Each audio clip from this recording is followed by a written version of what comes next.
Salut les amis, j'espère que tout le monde se porte bien, on se retrouve pour une nouvelle vidéo. On va évidemment revenir sur le derby entre le Real et l'Atlético. On commence tout de même avec cette information, ce sont les vacances pour certains joueurs du Real, puisque d'autres sont partis avec leur sélection nationale. Mais nous n'avons pas de rencontre, donc on n'a pas besoin de consulter le programme de cette semaine, puisque place aux sélections nationales du côté du Real. Retour à la compétition le 4 avril avec un déplacement du côté de Mallorca, un déplacement qui sera déjà très piégeux. On regardera en fin de vidéo le calendrier de chaque côté, Real et Barça, dans cette course au titre. Les unes des quotidiens madrilènes titrent « Viva el derby, vivez la Liga », que vive le derby et que vive aussi la Liga qui est encore en vie pour le Real. Le Real reste à 4 points du FC Barcelone. Le Barça s'est imposé hier 1-0 face au Rayo Vallecano. Peut-être que le Rayo méritait mieux pour ceux qui ont suivi la partie. En tout cas, le Barça s'est imposé, c'est comme ça. Du côté du Real, on s'est imposé aussi 3-2 face à l'Atlético, avec un grand Vinicius, un grand Fede Valverde aussi. Ce n'est pas compliqué, ce sont véritablement, je pense, les deux hommes qui sont peut-être les plus en forme du côté de Madrid depuis quelques semaines maintenant. Ils ont été déterminants et décisifs sur cette rencontre face aux Colchoneros. C'est une victoire ô combien cruciale, avec la manière, et encore une fois, c'est dans la lignée de ce que l'on voit depuis quelques semaines maintenant, un état d'esprit irréprochable côté merengue. La une de Marca qui titre « Vini maintient le rythme ». Le Brésilien décide de ce derby avec un doublé. On a eu véritablement un grand match de la part du Real. Alors, on s'impose 3-2. Je pense que le Real aurait dû s'imposer, on va dire ça comme ça, mais plus facilement, parce qu'il y a quand même eu, je trouve, une domination assez importante des merengues sur cette rencontre. On a pas mal d'occasions franches aussi. Après, le but de Molina est exceptionnel. Le travail de Lucman sur le premier but est exceptionnel. On ne peut pas reprocher grand-chose à la défense madrilène sur ces deux situations particulières. Mais c'est vrai que ça a rendu le match un peu plus compliqué, parce que l'Atlético a été relativement efficace sur ces situations hier. Le but de Molina est tellement magnifique que je pense qu'il n'y avait même pas beaucoup d'espoir pour le but de Molina. Mais en tout cas, il termine au fond. Le déroulé de cette rencontre, c'est aussi important de souligner, les amis, que le Real était mené à la mi-temps. Donc, il a fallu encore faire preuve de courage, de caractère en seconde mi-temps. Et c'est vrai que le fait que l'Atlético mène 1-0 à la mi-temps, les amis, c'était quand même très dur pour le Real, qui aurait dû mener à la mi-temps. Tant il y a eu des situations intéressantes en première mi-temps, ça faisait quand même vraiment mal aux merengues, je pense, d'être mené à 1-0 à la mi-temps. Mais ça a quand même permis de continuer en seconde mi-temps à y croire, à pousser. Et la récompense est arrivée en seconde mi-temps. C'est Lucman qui ouvre la marque à la 33e minute. Et puis ensuite, c'est en seconde mi-temps l'égalisation de Vinicius sur penalty obtenu par Brahim Diaz. 3 minutes plus tard, Fede Valverde qui va marquer d'un enroulé sur une erreur de la défense de l'Atlético. Ensuite, on a le bijou de Nahuel Molina.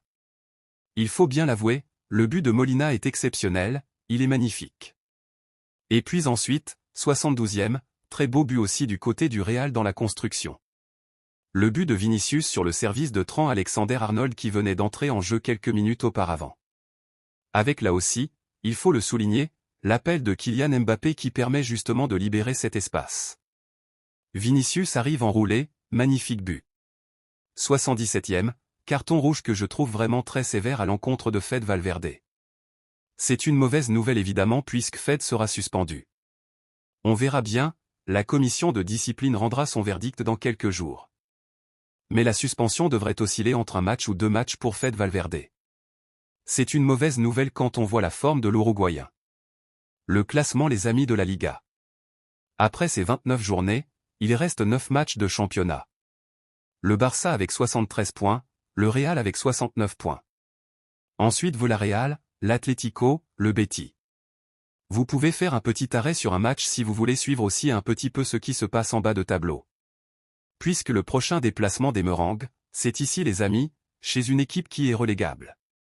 Mallorca avec ses 28 points qui est pour le moment premier relégable. Petite stat, on l'avait évoqué depuis quelques jours. Le Real a beaucoup de mal face à l'Atlético depuis quelques années maintenant.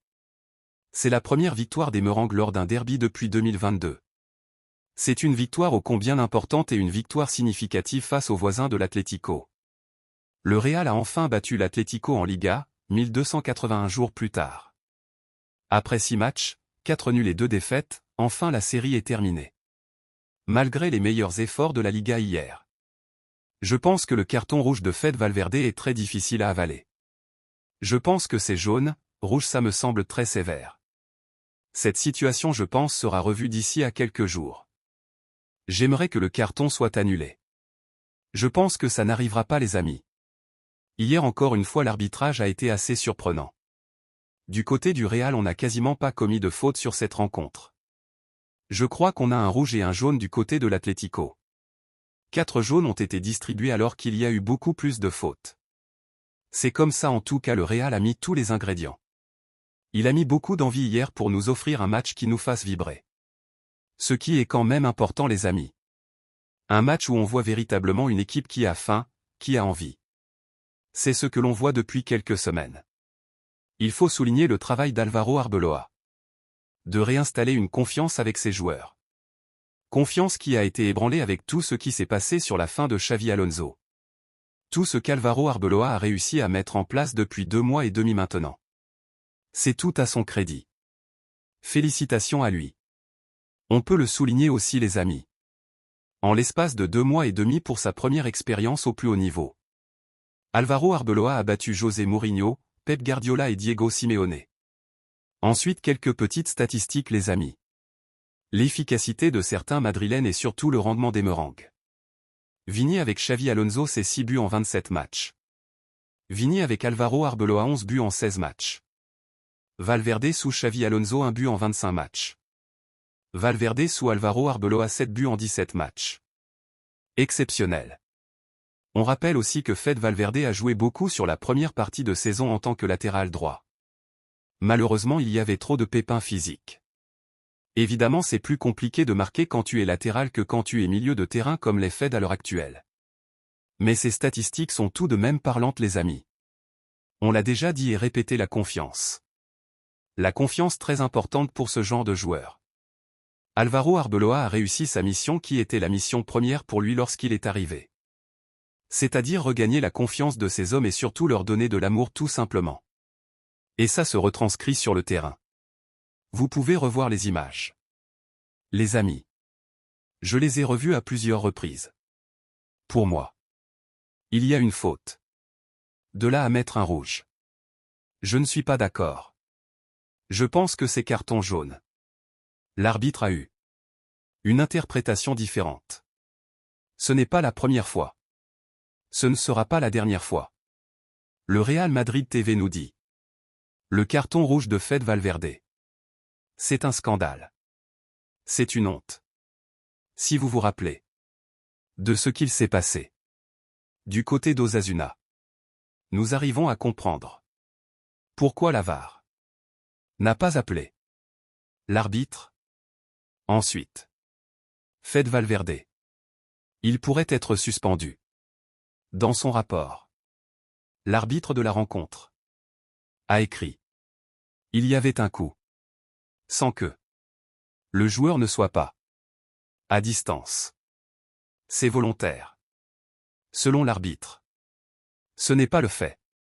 Que ce soit volontaire ou non. Je ne pense pas. Il n'y a rien de très grave dans le geste de Fede Valverde. C'est un carton jaune. C'est comme ça. Fede Valverde a été expulsé 2 fois face à l'Atlético Madrid. Au-delà du carton rouge, Fede a été monstrueux. Hier. Une énergie débordante. Pour l'Uruguayen. Dans une forme olympique. Souvenez-vous. Du mois de novembre. Du mois de décembre. Beaucoup de pépins physiques. Des problèmes musculaires. Il est revenu. Sur une forme olympique. Il a frappé le montant. Après un grand pont. De l'espace. De nouveau. Un doublé. Sur 11 buts. 4 buts et 7 passes décisives. Son meilleur total. Sur une seule saison. C'était en 2022. 2023 le retour du grand Fede. Depuis quelques semaines. Vinicius. En 2026. Les joueurs. Que l'on doit mettre en avant. Toute l'équipe. Les joueurs. Impressionnant. Depuis le 1er janvier. 3 joueurs. Vinicius. Fed. Aurélien. Vini. 12 buts. 3 passes. 4 buts. 4 trophées. 4 buts vainqueurs. 4 buts vainqueurs d'une rencontre.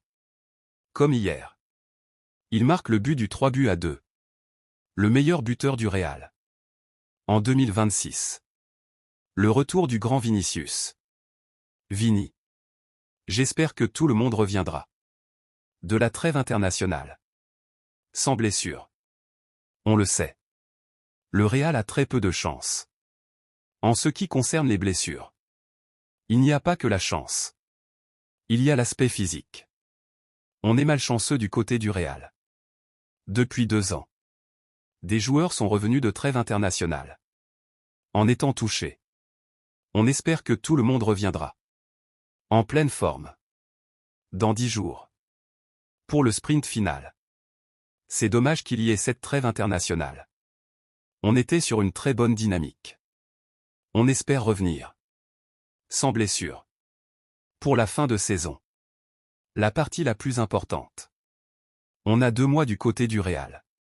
Pour chambouler cette hiérarchie. En Liga. Et faire rêver tout le monde. Avec un titre en Ligue des Champions. Une 16e. Vini nous dit. Je ne sais pas ce qui se passe. Lorsque ce moment de la saison arrive. Lorsque c'est cette période de fin de saison. J'essaie toujours de m'améliorer. Il est en très grande forme. Ça ne peut qu'être positif.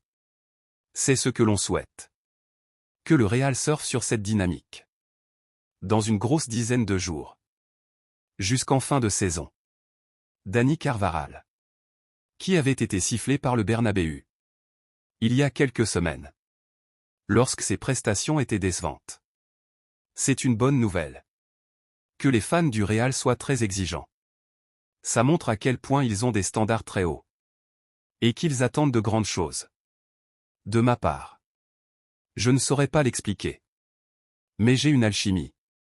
Avec Antonio Rudiger. Nous jouons très bien tous les deux. Je sais le niveau. Que je peux apporter. Parfois je n'ai pas performé. Comme je le voulais. Alvaro Arbeloa demande beaucoup. En tout cas. Beaucoup de choses. Je sais que je n'ai pas toujours été au niveau. Hier c'est 100% de duels gagnés.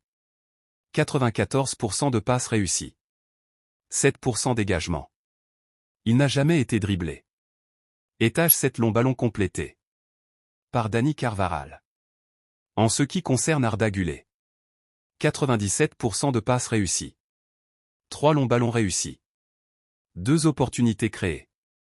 Une grosse opportunité. 5 récupérations de balles.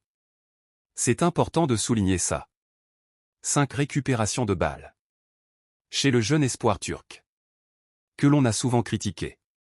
Pour son impact physique. Parfois un peu trop léger. C'est tout de même un joueur. Qui a beaucoup travaillé. Sur ses faiblesses physiques. Et ce n'est plus la même chose. C'est quelqu'un qui est. Beaucoup plus tenace. Dans les duels. Et ça se voit. Il travaille très bien Arda. Et franchement. Ça devient véritablement. Un élément très important. Sur le plan physique. Mais en général aussi. Ses performances sont très satisfaisantes. La map. Des passes d'Arda. Sur cette rencontre. 97% de passes réussies. Comme on vient de le souligner. Jude Bellingham.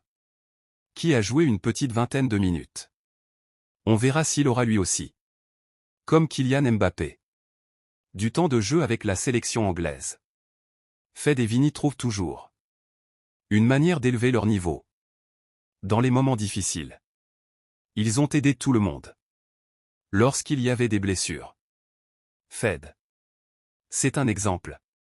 Avec une attitude excellente. Vini nous inspire aussi énormément. Parce qu'il arrive toujours à revenir. À rebondir. Dernière petite info pour terminer cette vidéo. Le calendrier des 6 prochains. Rendez-vous en Liga. On l'avait déjà regardé. Mais on peut le regarder à nouveau. Mallorca à l'extérieur. 2 belles réceptions. Face à Gérone et face à Alavés. Le déplacement au Betis. Le déplacement à l'Espanyol. Le déplacement à Barcelone. Le calendrier n'est pas simple. Parce qu'il y a beaucoup de déplacements. Des déplacements chez des équipes compliquées. Soit ça joue pour le maintien. Soit c'est toujours des déplacements. Pas forcément très simples. Du côté du Benito Villamarín. Face au Betis. Du côté de l'Espanyol. Ce ne sera pas simple. Du côté du Barça. Ce n'est pas plus facile. C'est un calendrier aussi compliqué. Pour le Barça. Des déplacements chez les Colchoneros. Réception de l'Espanyol. Réception du Celta. Des déplacements à Osasuna. Réception du Real. Pas simple pour le Barça. Le mois d'avril va être très intense. De chaque côté. On a hâte.